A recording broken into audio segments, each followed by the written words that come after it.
네, 유한타증권 이경민 과장 전화로 연결하겠습니다. 안녕하십니까? 네, 안녕하십니까. 네, 먼저 오늘 시장 정리해 주시죠. 예, 오늘 우리 시장은 해외 시장 약세에도 불구하고 상승 마감하였습니다.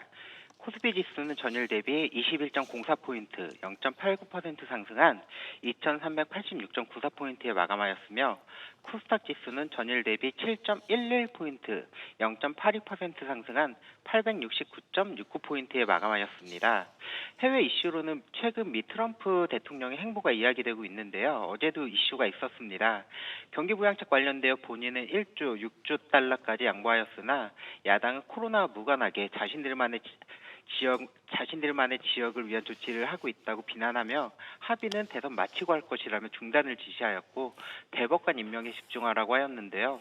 협상안 중단과 대법관 임명에 따른 대선 불복 의혹이 제기되면서 상승하고 있던 해외 시장을 끌어내렸습니다.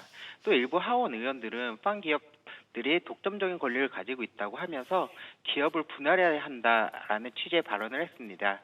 이는 악재로 보기보다는 불확실성 해소 국면으로 가는 게 아닐까라고 생각하고 있습니다.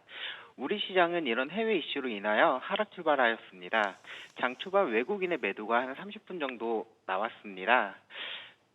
하지만 트럼프의 경기 부양책 합의 중단을 확대 해석하지 않고 워딩 그 자체로 받아들이는 그런 모습이었는데요.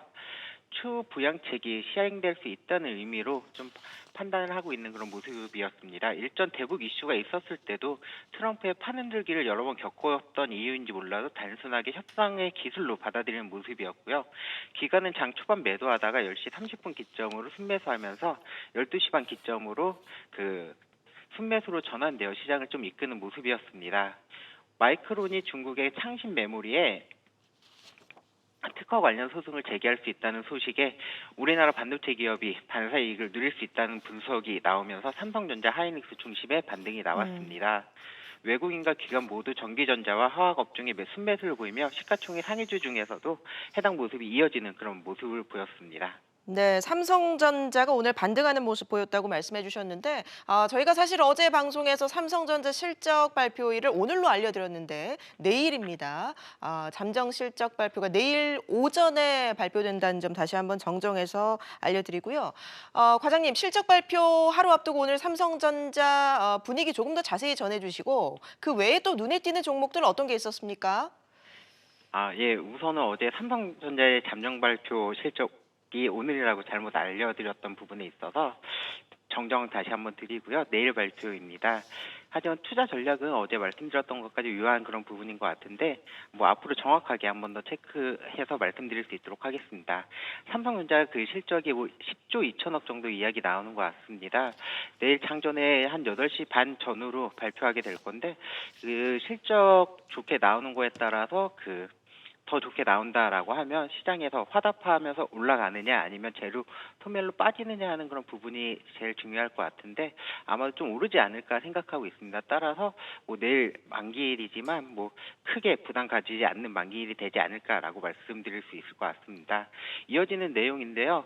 마이크론이 창신 메모리가 자사의 특허를 침해했기에 소송을 제기할 수 있다라는 소식이 들렸습니다. 중국의 창신 메모리는 공식적으로 중국의 유일한 디램 생산 업체입니다. 우리나라에 비하면 기술력은 많이 떨어지겠지만 반도체 산업의 특성상 양산을 시작하면 기술 향상 속도가 기하급수적으로 빨라집니다. 미국이 중국의 화웨이를 규제한 것에 이어 창신 메모리에 소송 제기할 수도 있다라고 하는 부분은 무시할 수 없는 부분인 것 같습니다. 이런 소식에 우리나라 메모리 반도체 쪽 삼성전자와 하이닉스 장 초반에 약보합을 보이다가 상승으로 전환돼서 시장을 좀 이끄는 모습이었습니다. 그 외로 수소 관련된 테마가 좀 오늘 부각에 있었는데요. 어제 코리아 인베스트먼트 페스티벌 2020이 온라인상으로 열렸습니다. 많은 이야기 있었지만 현대차 연료전지사업부의 김세훈 전무는 수소차는 피할 수 없는 대세가 되고 있으며 현대차가 수소 분야에서 글로벌 시장을 선도할 수 있다고 강조했습니다. 현대차는 2030년까지 7조 6천억의 수소 분야에 선적 투자하기로 결정한 바 있으며 수소 전기차 부품 대부분도 국산화에 성공한 것으로 알려지고 있습니다.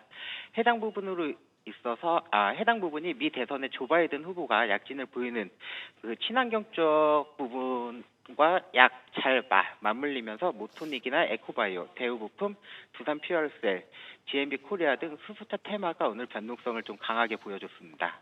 네, 내일 삼성전자 실적에 주목을 해보면서 어떤 전략이 필요할까요? 예, 삼성전자 실적 좀 주목해 보는 부분이 필요할 것 같은데, 제일 중요한 건 시장이 수출주 중심의 실적 개선 종목으로 좀 올라가는지 여부가 좀 살펴봐야 될 것 같습니다. 시장 9월 수출 지표가 호조를 보인 것에 큰 영향을 좀 받는 것 같습니다. 수출 지표 호조는 곧 3분기 후실적으로 이어질 수 있는 바 실적 개선 종목은 수출주가 될 것 같습니다. 시장은 이러한 수출주들 위주의 상승이 있지 않을까 생각되며 만기일 특성상 상승이 가속화될 수 있는 경향을 보일 수 있기 때문에 기존의 언택트 관련주들이 반등을 보이느냐 아니면 이런 수출주들이 움직이느냐 하는 부분을 좀 체크를 하셔야 될 것 같습니다.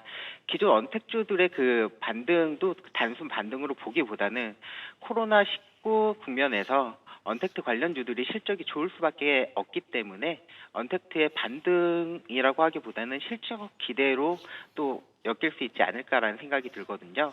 뭐 10월 미 대선도 있고 코로나19도 있지만 이보다 지금 시점에서는 실적이 제일 중요한 그 키워드가 될 것 같습니다. 따라서 시청자분들도 실적 개선 종목에 좀 집중을 하는 것이 좋을 것 같고요. 그 외로 어제 말씀드렸듯이 2,350포인트를 이탈한다라고 하면 현금 비중을 확대하면서 대응하시는 것이 좋을 것 같습니다. 네, 말씀 고맙습니다. 지금까지 유연타증권 이경민 과장 연결해서 마감 시황 살펴봤습니다.